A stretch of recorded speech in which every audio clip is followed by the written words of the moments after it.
I was 11 years old, and it all started with just iPod videos, not even an iPhone, that I did on both mine and my brother's iPods. I knew I just wanted to do some sort of storytelling job in the future, whether it was like writing books or making comics or doing videos. What I knew was not going to happen was I was going to come out of college and I'd have the next blockbuster hit.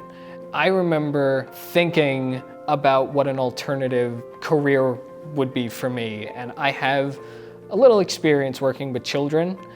I was a summer camp counselor, and I really liked the interaction I had with the campers and just kind of guiding them. I was inspired a lot by different teachers. I had the opportunity to observe at different schools on Staten Island, at a charter school, interacting with young learners and actually having somewhat of a teaching role really inspired me. And I knew that this was the direction I wanted to go down into. I learned about the Leap to Teachers program in my second semester being an education student. The best way I could probably describe it is a helpline.